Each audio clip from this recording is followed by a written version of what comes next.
Update hasil real count Pilpres 2024, pasangan Capres-Cawapres nomor 02, Prabowo Subianto Gibran Rakabuming Raka, masih menjadi pemimpin hingga Senin tanggal 19 Februari tahun 2024 pukul 7:05 waktu Indonesia Barat.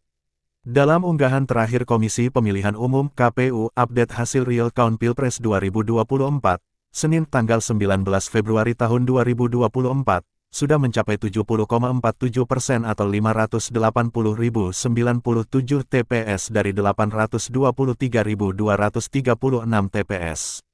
Pasangan Prabowo Gibran masih memimpin di real count Pilpres 2024 dengan 54.505.337 suara atau 58,31%.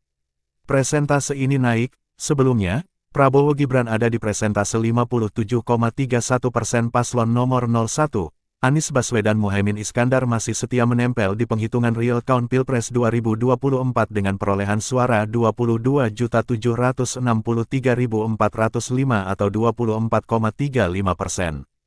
Sedangkan paslon Capres-Cawapres 03, Ganjar Pranowo Mahfud MD, masih ada di posisi buncit dengan perolehan suara 16.213.499 dengan presentase 17,34%. Ketua Tim Khusus Pemenangan Partai Buruh Said Salahuddin meminta Komisi Pemilihan Umum atau KPU meninjau ulang pemberhentian sementara proses rekapitulasi penghitungan perolehan suara tingkat kecamatan terhitung mulai Ahad, tanggal 18 Februari tahun 2024, hingga 2 hari ke depan. Sebelumnya disebutkan bahwa penundaan itu dengan alasan pembenahan Sirekap. Padahal, kata dia, permasalahan pada Sirekap berbeda dengan proses rekapitulasi. Sejak tadi pagi kami terus menerima laporan dari banyak pengurus daerah yang menyampaikan bahwa proses rekap di kecamatan di-stop oleh Panitia Pemilihan Kecamatan (PPK) berdasarkan instruksi KPU RI dengan alasan sistem Sirekap error, kata dia yang pernah menjabat Direktur Eksekutif Sigma melalui keterangan tertulisnya, tanggal 18 Februari tahun 2024. Said mempertanyakan munculnya permasalahan pada Sirekap yang menyebabkan proses rekapitulasi harus ditunda. Padahal, kata dia, Sirekap dan proses rekapitulasi merupakan dua entitas yang berbeda dan tak boleh saling mempengaruhi satu sama lain. Sirekap hanyalah instrumen untuk memenuhi asas keterbukaan informasi publik atas hasil pemilu sebagai bagian dari data publik yang berhak diketahui oleh masyarakat. Data Sirekap bukanlah data resmi hasil pemilu. Hal ini jelas disebutkan dalam peraturan KPU, kata Ketua Tim Khusus Pemenangan Partai Buruh itu. Menurut Said, jika ada masalah pada Sirekap itu hanyalah masalah teknis yang tak mempengaruhi keabsahan hasil pemilu mengingat hasil resmi pemilu justru diperoleh dari proses rekapitulasi penghitungan suara yang dilakukan secara berjenjang dimulai dari tingkat kecamatan oleh PPK. Munculnya masalah teknis pada Sirekap, menurut saya KPU cukup memperbaiki sistem pengolahan data formulir model C hasil dari tiap TPS ke dalam sistem Sirekap.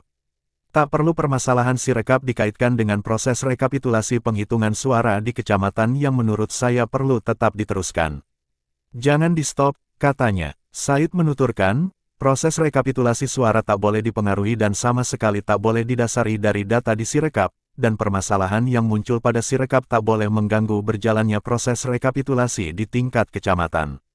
KPU bisa mengatasinya dengan cara memerintahkan Panitia Pemungutan Suara (PPS) untuk menempelkan formulir model C hasil salinan di tiap desa kelurahan agar masyarakat tetap bisa melihat hasil pemilu. Dengan cara ini, asas transparansi yang tidak bisa dipenuhi oleh Sirekap bisa dipenuhi oleh PPS, ujarnya. Namun, kata dia, masalahnya hampir semua PPS enggan menempelkan formulir model C hasil salinan.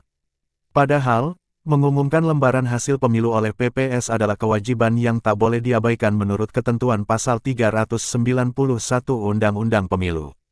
Kalau formulir model C hasil salinan tidak ditempel, maka pasal 508 UU Pemilu mengancam PPS dengan ancaman pidana kurungan selama 1 tahun ditambah denda sebesar 12 juta rupiah, ujarnya. Penghentian proses rekapitulasi suara diduga juga terjadi di Tangerang, Banten. Berdasarkan dokumen yang diterima Tempo, Ketua KPU Kota Tangerang menginformasikan kepada 13 Ketua PPK sekota Tangerang bahwa adanya penjadwalan ulang pleno PPK, berdasarkan arahan KPU RI pada tanggal 18 Februari tahun 2024, untuk memastikan kualitas data Sirekap yang akan digunakan untuk rekapitulasi tingkat kecamatan lebih akurat. Jadwal pleno PPK agar dijadwalkan ulang menjadi tanggal 20 Februari tahun 2024, dan bagi yang sudah berjalan agar diskors sampai dengan tanggal 20 Februari tahun 2024, katanya.